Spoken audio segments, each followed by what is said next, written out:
Salut à tous, c'est Pank pour Passion Combat. Je suis toujours avec Sony. Alors, rendez-vous avec Sony, ça va être le nom de l'émission.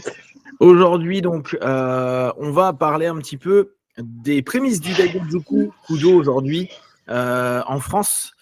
Parce que Sony, ça a été, je pense, avec Christophe Saint-Agathe, mais c'est un peu particulier si on reparle de Christophe, le Français qui a vraiment le plus travaillé sur le Kudo, sur la première vague qu'il y a eu en France. Est-ce que tu peux un peu me dire comment tu es arrivé au Kudo? Tu en as déjà parlé la dernière fois, hein, c'était avec le stagiaire. Rappeler un petit peu pour les personnes qui n'ont pas vu le premier podcast. Comment tu es arrivé au Kudo et qu'est-ce qui t'a fait accrocher au Kudo avant d'aller au Hambu Dojo, etc. Ce qui s'était passé, c'est que, comme toi, j'avais commencé avec les arts martiaux traditionnels. Mais il manquait quelque chose au niveau combat. De là, j'ai découvert le Kyokushin. Après, c'est toujours pareil, il me manquait quelque chose. Parce que toi, comme moi, on était un peu dans une recherche martiale. Pas une recherche, on va dire, sportive. Et du coup, après, j'ai commencé divers styles de boxe. Mais il y avait ce côté kimono, grade, tradition qui me manquait dans les sports de combat. Et là, je tombe sur un article dans Karaté Bushido. C'est vrai qu'à l'époque, on n'avait pas énormément de sources d'informations. C'était les débuts d'Internet. Il y avait très peu de sites où c'était toujours un petit peu sur les mêmes sujets. Et là, je découvre un article sur le Kudo. Des Dojuku qui s'appelait Karaté des Dojuku à l'époque. Donc, en fait, je retrouvais un peu le Japanese Spirit qu'il y avait dans le Kyokushin et dans les arts martiaux traditionnels japonais, mais avec justement une efficacité de combat qu'on cherchait un petit peu. Donc à savoir à percuter pour de vrai, à la tête, à pouvoir placer des projections, des étranglements, des clés. Il y avait les frappes au sol, il y a les coups de tête, et là je vois ça, je fais wow, c'est génial. Tu vois, à la fois, tu peux t'entraîner dur et combattre dur, tout en gardant une certaine sécurité, que ce soit pour les blessures au niveau du visage ou les choses comme ça. Donc c'était intéressant. Et Karate Bushido avait sorti l'article, je crois, parce que Sensei Azuma, qui est le créateur du Kudo, venait en France donner un stage. Donc, ils avaient sorti cet article un peu comme support pour le stage. Donc, hop, accident de téléphone. Ouais, ça arrive, ça arrive. Et c'était le premier stage de Kudo en France où on devait participer tous les deux et tu t'es fait voler ton scooter, je crois. Ouais, je me suis volé mon scoot le deuxième jour. Ouais. Bon, c'est pas grave. Donc, Alors, je crois que c'est la première fois qu'on se rencontrait tous les deux, physiquement. ouais, parce qu'on parlait sur les forums à l'époque d'arts martiaux. Et justement, tout ça, c'était des éléments qui nous intéressaient. Une des spécificités du Kudo, pour ceux qui ne connaissent pas, donc vous pouvez taper maintenant, il y a plein de highlights. Mais nous, à l'époque, vraiment, il n'y avait que dalle. C'était le gi type Kyokushin avec un insigne pareil comme en Kyoku. Il faut voir qu'Azuma, il a été champion du Japon en, je ne sais plus, 74 ou 76, je ne sais plus. Ouais. C'est quelqu'un qui faisait du judo. Donc ça, c'est hyper important de prendre en compte. Il avait un bon niveau. Je crois qu'il a eu un 4e dan ou un 5e dan de judo. Donc c'était quand même un mec qui avait un background. Ouais, tu sais, on en a discuté avec lui. Et, il faisait du judo avant le Kyokushin. C'était assez intéressant. Donc il m'a expliqué un petit peu tout le process. Donc c'était assez intéressant. Il a commencé le Kyokushin parce qu'à l'époque au Japon, c'était vraiment révolutionnaire à l'époque. Ouais. Et du coup, c'était un des premiers élèves de Maître Oyama. Il a fait champion du Japon et je crois qu'il a fini 4e ou 5e du premier championnat du monde. C'était quand même quelque chose d'assez historique à l'époque. C'était le premier championnat du monde de Kyokushin, c'était assez dingue. Et il m'a expliqué pourquoi il a splitté avec le Kyokushin. C'est qu'en fait, il s'est fait challenger. Enfin, il y a eu un défi avec un Américain sur une base américaine. Ouais. De combat un petit peu sans règle, quoi. C'était bon, et toi, le petit asiatique avec ton art martial, viens de taper avec moi, le gros GI. Et il m'a expliqué qu'en fait, qu'il était champion de Kyokushin, et il m'a dit qu'il a gagné son combat, il s'en est sorti uniquement grâce au judo. Oh, dur. Ah ouais. Il m'a dit direct qu'il avait pris une grosse patate, il a failli être sonné, et c'est le judo qui l'a sauvé, c'est grâce au judo qu'il a gagné son combat. Donc après, il est parti voir Maître Oyama pour lui dire il manque les frappes au visage, j'ai failli me faire avoir à cause de ça. Pourquoi on frappe pas au visage? Et Maître Oyama lui a expliqué que lui voulait un karaté qui se développe mondialement.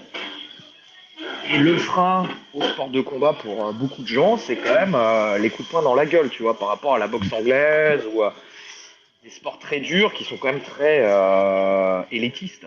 Tout le monde n'est pas fait pour faire de la boxe anglaise, hein, c'est rude. Par contre, il voulait un karaté physique, très martial, très avec quand même un affrontement un peu.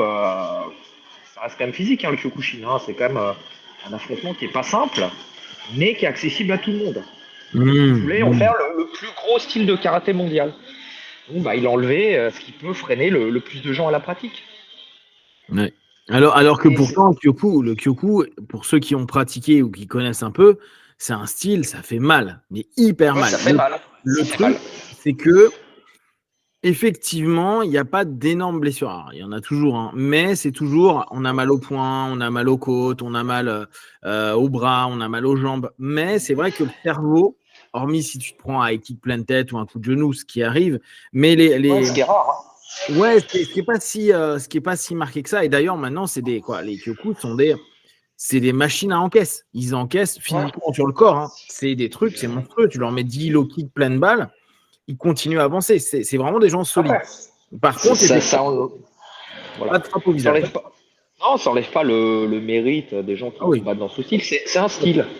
Mais le process d'Azuma Sensei, c'était ça. Il s'est posé beaucoup de questions. Et du coup, c'est là qu'il a commencé à être en mode un petit peu recherche et dire je vais prendre mes distances et je vais lancer mon propre style. Donc, il l'a créé en 81. Donc, ça vous donne un peu une idée. Kyoku s'est développé beaucoup à partir de 73. 75, il fait les premiers championnats du monde. À voir que, pour ceux qui ont un peu suivi ce que j'ai écrit sur le Kyoku s'est développé grâce à un manga. C'est vraiment le manga qui a popularisé le karaté. Et après, Oyama a vraiment fait des mecs solides. Il y a eu un défi avec, on pourra en revenir dessus, mais avec la Corée, avec la Thaïlande. Avec la Thaïlande, ouais. Avec Kurosaki, etc. Et ce qui est assez intéressant, parce qu'au final, c'est lui qui a lancé en fait tout ce qu'on connaît à l'heure actuelle. Si tu veux, ça a été un peu le précurseur. C'est lui qui a lancé cette mouvance de contact. Il n'y avait quasiment pas de contact avant. Et tu regardes le créateur du kickboxing au Japon, c'est le premier élève de Masoyama. C'est Kurosaki, ouais. Voilà, qui a formé la plus grande première génération de kickboxers au Japon. Et tout ce qui est, on va dire, style libre au Japon, ça vient, si tu veux, le Kyokushin a lancé le mouvement. Après, c'est vraiment la pierre angulaire de tout ce qui est sport de combat moderne au Japon. Hormis que la boxe anglaise était déjà, mais ça, on fera un numéro spécial sur la boxe anglaise, mais la boxe anglaise, c'est à part. Depuis longtemps au Japon. C'est quelque chose qui était déjà là depuis pré-guerre, je crois. Hein.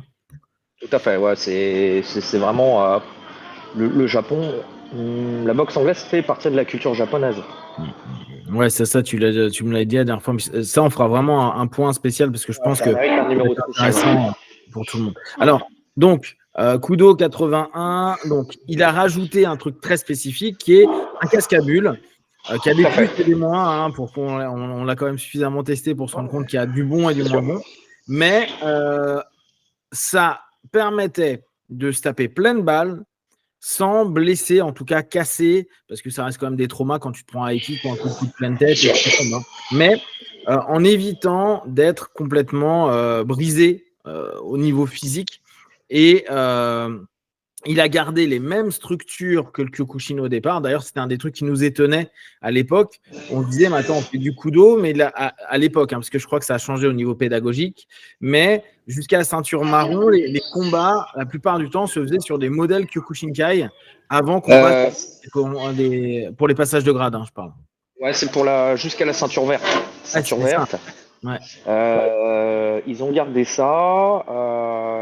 Voilà, c'est intéressant comme méthodologie, on va dire. Ouais, je pense, tu vois, j'y avais réfléchi, je me dis, c'est pour le côté dur et de l'encaisse, tu vois, le côté Kyoku, genre, faut que vous soyez quand même des gars solides. Ouais, c'est très japonais de te dire que les choses se méritent. Ouais. Donc, t'as pas accès tout de suite à la totalité des éléments au combat, et ça s'ajoute petit à petit avec ta persévérance et voilà, ton ancienneté. C'est aussi intéressant, et ce qui est très japonais dans le process de progression. Ça a changé apparemment. Je crois que maintenant, dès assez tôt, ils se mettent directement sous une forme Ouais, plus non, ça a changé. C'est assez différent maintenant. Ouais. Donc, en reprenant la notion, un des autres points qui était typique du Daido, c'est pas de kata. Il a viré les katas. Il t'en avait parlé, pourquoi il avait viré les katas, tu te souviens ou... Parce que pour lui et même pour nous, ça n'a pas d'utilité. Ok, ouais, non, c'était vraiment du pur factuel, genre ça sert à rien dans le combat, donc on le fait pas. Voilà, tout à fait. Il est un petit peu sorti de la forme empirique. Les anciens faisaient ça, faut le faire. Ouais, c'est un peu plus dans le questionnement, pourquoi je fais ça, pourquoi m'entraîner à faire ça, alors qu'au final, je ne m'en sers pas, quoi. Après, chacun peut trouver une utilité qui lui est propre, mais c'est vrai qu'en étant factuel, pour le combat pur, ça n'a aucune utilité. Complètement. Et il a viré les Kion. Alors les Kion qu'on connaissait nous très bien parce qu'on vient du karaté tradi, qui sont des allers-retours dans le vide à taper pour amener vers une forme de Kion qui est beaucoup plus moderne et qui ressemblait à de la boxe. Voilà, on va dire que c'est des enchaînements basiques de kickboxing. Ouais. Voilà, avec vraiment des déplacements basiques que tu peux voir un peu dans tous les styles de sport de combat. Donc, c'était vraiment, à l'époque, c'était révolutionnaire pour les arts martiaux. Complètement, parce que en plus, dans le karaté, il y en a eu d'autres qui ont créé leur propre style. Je pense au Shidokan de Soeno, etc. Mais au bout du compte, lui, c'est le seul à avoir vraiment complètement changé. Il a enlevé les katas, il a enlevé les kyons, il a commencé à faire les ido à la place, il a commencé à faire tout un travail spécifique. Il a vraiment créé. Moi, ça ne m'a pas étonné quand il a changé le nom de karaté en kudo. Je trouvais que ça avait du sens parce que, bien sûr que c'est du karaté, mais il a tellement modifié tout ce qu'on connaît comme étant des points de référence en karaté qu'au bout du compte, oui, il a créé sa discipline, un enfant du karaté. Et, c'est totalement, c'est une discipline à part. Alors que les autres styles de karaté, que ce soit Saido Kekan, Shidokan ou des choses comme ça, on va dire c'est juste des évolutions du Kyokushin. Ouais, complètement. Ils ont les mêmes katas et tout. Ouais. Voilà, ça reste beaucoup plus proche du Kyokushin avec des éléments en plus, comme les gants de boxe, les frappes au visage. Mais voilà, de base, c'est très très proche encore du Kyokushin. Complètement. Ouais, tout à fait. Alors, toi, du coup, tu as commencé avec ce premier stage, c'était à Vincennes. À Vincennes. C'était quoi, 2001, je pense, 2000 ou 2001 C'était 2000 ou 2001, ouais. Ouais, 2000-2001. Et c'est là où tu te dis, la dernière fois, je regardais des photos pour retrouver des vieilles photos. J'ai retrouvé des vieilles photos de toi, d'ailleurs. Je te les enverrai. Et je me dis, putain, c'est vrai qu'on n'avait pas les téléphones portables, on n'avait pas toujours un appareil photo sur nous. Et que ça montre qu'on a plein de trucs qu'on n'a pas du tout. Toi, je m'en souviens et je me dis, putain, mais c'était où? J'ai pas de photo de ça. Et ben non, on n'avait pas de photo de ça. Je suis sûr qu'on doit avoir une photo quelque part où on avait une photo de groupe à la fin. Et alors, qui l'a? Moi, la photo de groupe, je l'ai retrouvée par hasard. Vraiment par hasard. Il y a un mec qui l'a posté, il m'a tagué dessus. Voilà, parce que c'était une époque encore où je pense qu'on faisait les choses 100% par passion et 100% personnellement. Ah ouais. Et on n'avait pas l'idée de s'entraîner ou même de faire un stage et se dire ouais, il me faut des photos. Mais non, faut que je montre aux gens que j'y étais. Non, tu le faisais et tu kiffais pour toi. Complètement. Mais c'est dingue parce que ça a vraiment changé.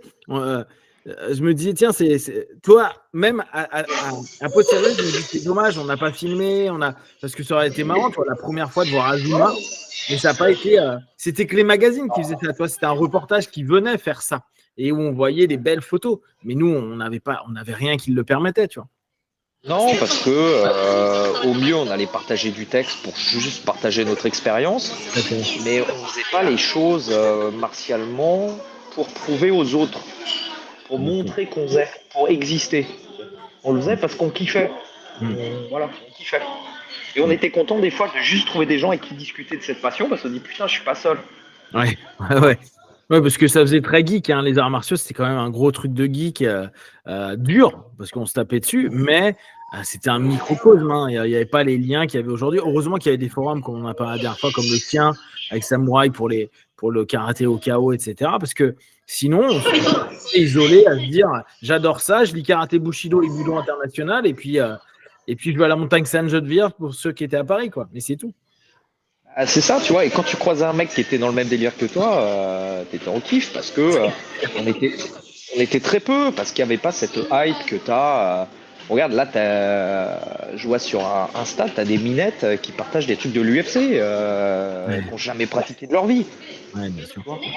Nous, les mecs qui commandions des cassettes du Pride, du K1, qui mettaient.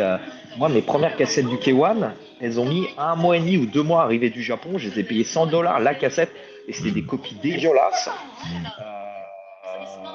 C'était dingue, c'était un vrai truc de passionné. Ouais, non, c'était un vrai truc de geek, quoi, de fou curieux. Ouais, c'était une niche, et du coup, les rencontres étaient rares, mais c'était, je pense, un peu plus qualitatif. Bah, regarde, nous, ça fait 25 ans qu'on se connaît, hein, c'est ça. Et du coup, par les arts martiaux, et on a fait des trucs ensemble, etc., etc.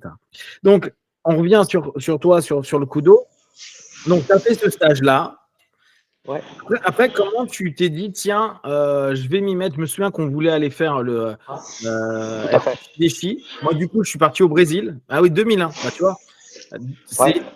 Attends, je te dis une connerie. 2002, le Brésil, où je suis allé la seconde fois.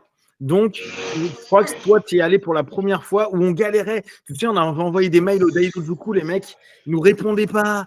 C'était n'importe quoi. C'était un gros bordel pour aller s'entraîner.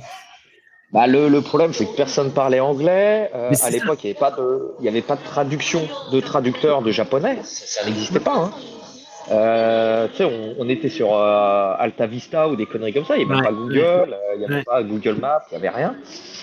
Et du coup, qu'est-ce qui se passe? Donc, je fais ce stage et je me dis, fuck, c'est tout ce que je cherche. Tu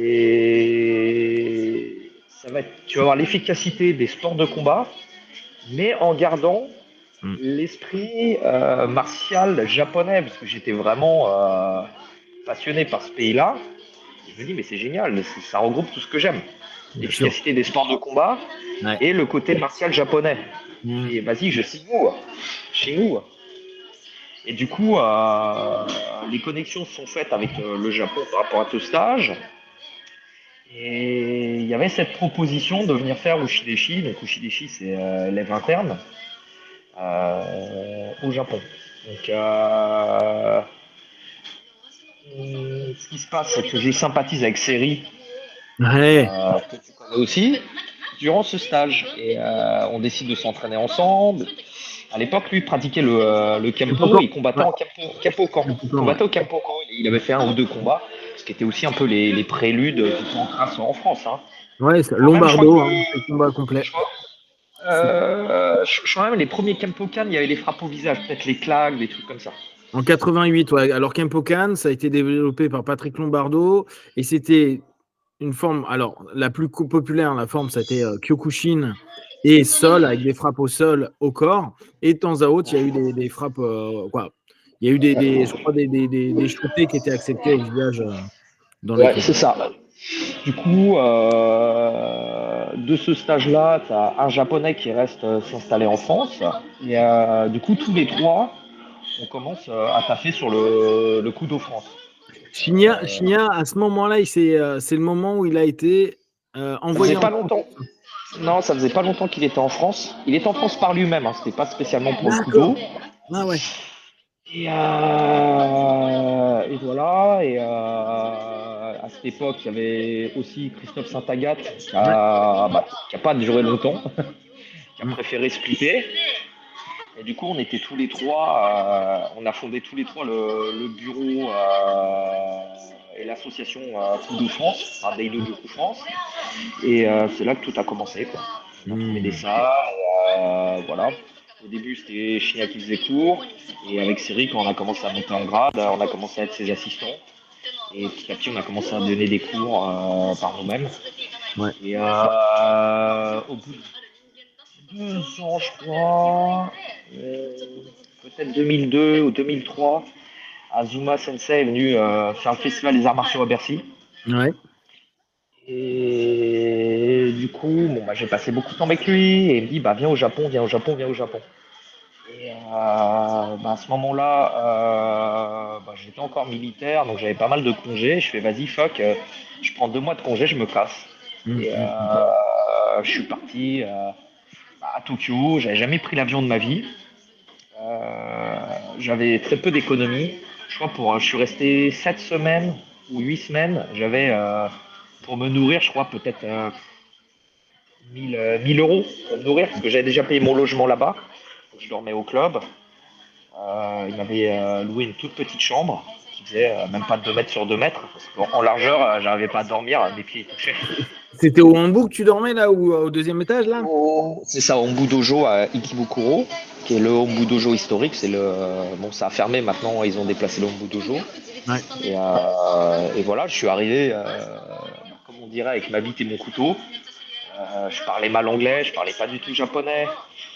J'avais téléchargé une carte toute pourrie sur leur site où tu avais 2 rues de tracé, alors que j'arrive avec le vol, j'étais fatigué. Et Ikebukuro, c'est peut-être une des plus grandes gares au monde. Il y a, je sais pas, 30 sorties. Et je ne savais même pas quelle sortie prendre. Je me suis perdu, il était 19h, j'avais mon sac. Je savais même pas où aller, quoi. Et j'ai eu la chance, c'est que j'avais le logo de Daido Joku que j'avais imprimé. Et je savais vraiment pas où aller. J'ai commencé à le montrer à des commerçants. Et là, il y a un petit vieux qui me dit oh, Daido Joku. Et il ferme sa boutique et il m'amène au dojo. Sinon, je dormais dehors. Et voilà, j'arrive au dojo. Le sensei Azuma me reçoit dans son bureau qui était au dernier étage.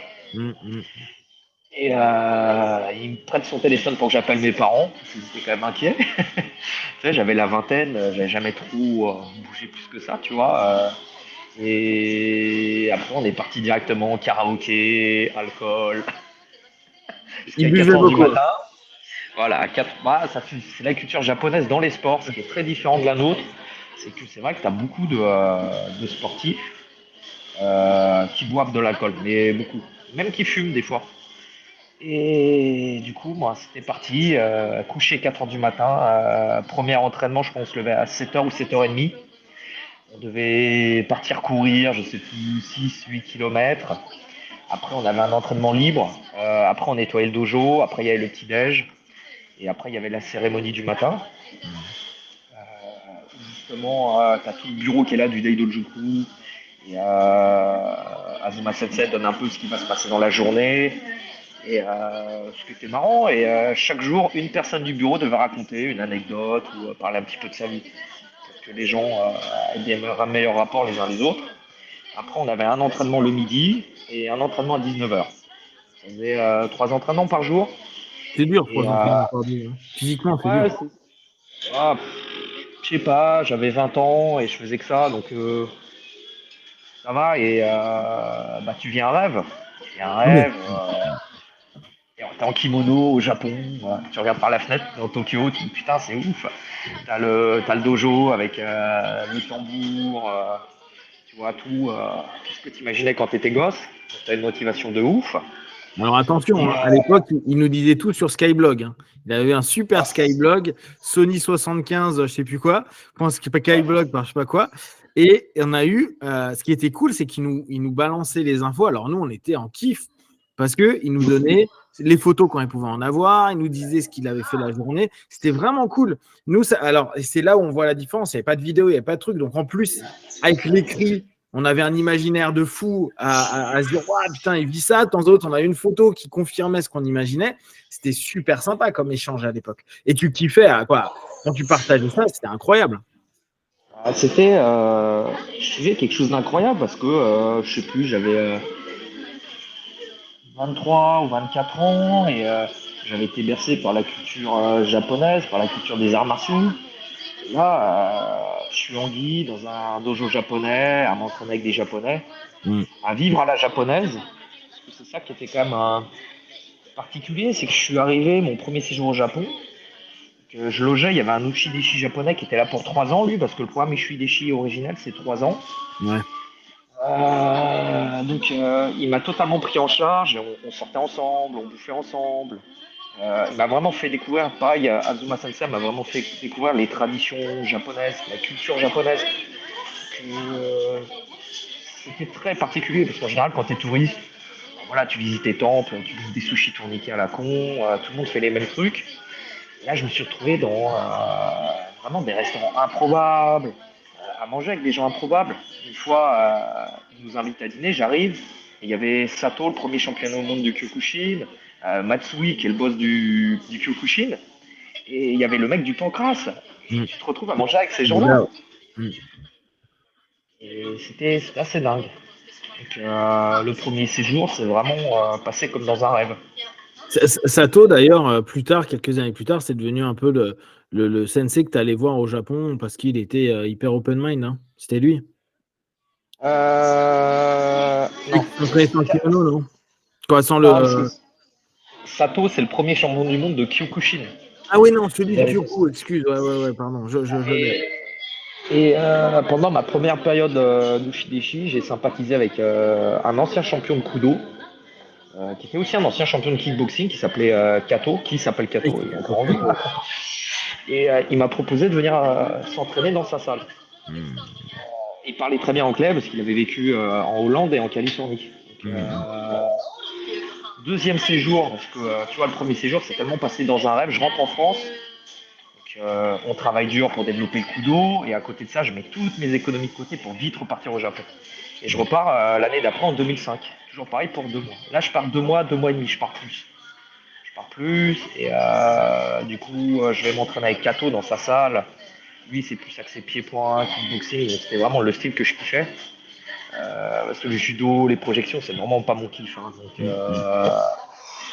c'était vraiment assez intéressant. Et deuxième séjour, qu'est-ce qui s'est passé au deuxième séjour?